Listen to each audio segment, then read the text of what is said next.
Listen carefully. What if you were born with two minds trapped in one body? One pulling you into the light, desperate to dance, to laugh, to live. The other burying you in shadows, whispering to hide, to fear, to disappear. This is not a myth. This is the story of Nayeli, the woman with two heads. Loved by some, cursed by others, but feared by all. And when her two souls began to fight for control, the entire village paid the price.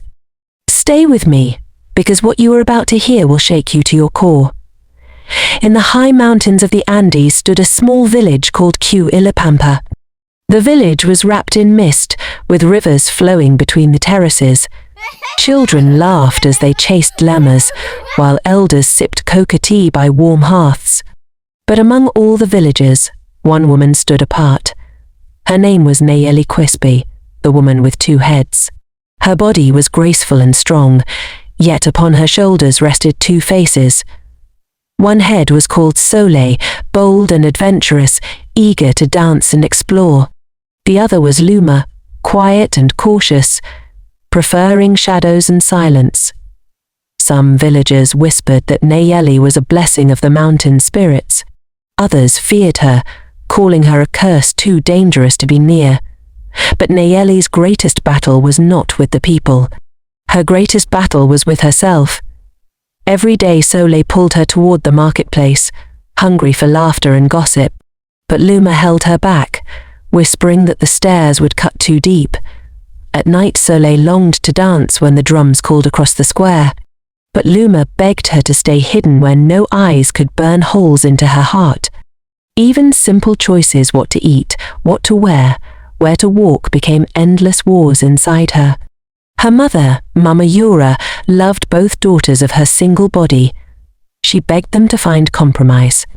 But as Nayeli grew older, peace between the two voices grew harder. Then came the night of the Inti Raymi festival. The air was filled with the scent of roasted potatoes and the beat of heavy drums. Soleil shouted with excitement, urging them to join the dancers in the firelight. But Luma's fear rooted her feet, whispering that the shame would be unbearable. Mama Yura wrapped a bright shawl around their shoulders and kissed them. "The sun honors all who stand beneath it," she said gently. And so Nayeli stepped into the festival square. But as lanterns swayed and the crowd laughed, something inside her snapped. A sharp pain rose through her spine. Her hands clawed at her own throat, as if each head tried to silence the other. Her legs buckled and her eyes blurred. She collapsed on the earth as gasps filled the air. The old storyteller Yakawamaru looked on with knowing eyes. "It has begun," he whispered. From that night forward, Nayeli's struggle became unbearable. Sometimes one arm would move while the other stayed frozen. Sometimes one leg stepped forward while the other refused. Clay pots slipped from her hands and shattered. Corn scattered as her body stumbled out of rhythm. The people watched in fear. Even the children who once played near her doors were pulled away by frightened mothers. Whispers grew louder, curse, punishment, danger. Then one night, the voices within her body pulled her toward the sacred shrine. The relics of the ancestors were kept there, hidden for centuries. Luma screamed for her to stop, but Soleil pushed forward with burning desire. Her trembling hands reached for a clay jar carved with sun symbols. The vessel split in her grasp. A thick black mist coiled upward like a serpent. Then it plunged into her chest, filling her lungs with ice.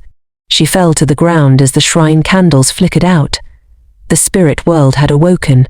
The next day, the council gathered, faces heavy with dread. The old storyteller revealed the secret no one had spoken before. Nayeli was not born ordinary, he said. Her mothers were chosen by the spirits long ago. She was born to carry two souls. The villagers trembled as he continued. But if those souls never unite, something far worse will use her as a vessel. Soleil leaned toward the prophecy with hunger. Luma recoiled, whispering that it was all a curse. But the people of Ilapampa began to turn against her. Doors closed when she passed. Mothers pulled their children away. Men muttered that her presence would bring ruin. And one man, Tupac Walker, fanned their fear like fire. "The Apis are restless," he told the people. "If she stays, the spirits will punish us all." The council stayed silent, torn between duty and fear. But the villagers had already decided. One night, Tupac came with men carrying torches. "You must leave before sunrise," he said coldly. Mama Yura wept, begging them to spare her child. But her tears were ignored. With nothing but a shawl, a gourd, and her mother's flute, Nayeli walked into the forest. The village lights vanished behind her. The forest received her in silence. For the first time, Sole and Luma stopped arguing. Days passed as she foraged for berries and drank from rivers. One evening she gazed into her reflection. Two faces stared back, one bright as fire, one gentle as dusk.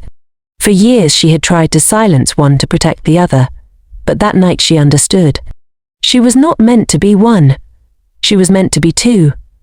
The mist within her stirred again, but this time it was warm.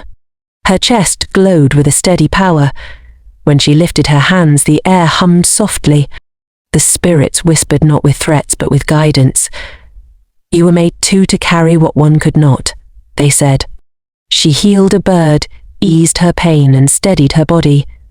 For the first time, Sole and Luma worked together. Nayeli never returned to Q Ilupampa. Instead, she crossed mountains and valleys. She met others who had been cast away. A boy whose arm moved only to music. A widow whose grief turned day into endless night.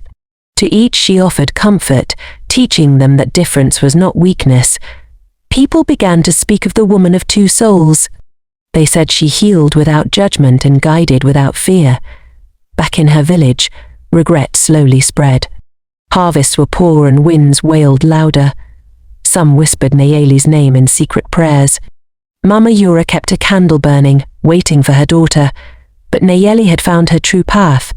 She had learned that fear is born from ignorance. She had learned that strength comes from acceptance. She had learned that words can shape entire villages. She had learned that home is not where you are born. Home is where you are allowed to be whole. Her story carries a message for us all. We should never fear what makes us different, because sometimes our difference is our greatest strength. We should never let ignorance control us, because fear often comes from what people do not understand. And we should never silence the voice inside us, because true freedom begins when we accept ourselves completely. Food for thought: have you ever struggled with a part of yourself that others didn't understand?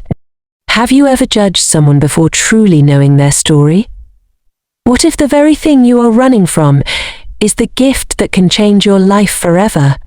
If you enjoyed this story, don't forget to like this video and share it with your friends and loved ones. It helps us continue creating more thrilling tales that inspire, challenge, and captivate your soul.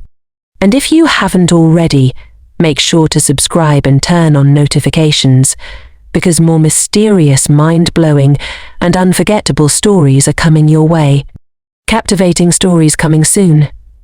Stay tuned because there is so much more to uncover. See you soon and bye for now. This was brought to you by Vivian Storytime.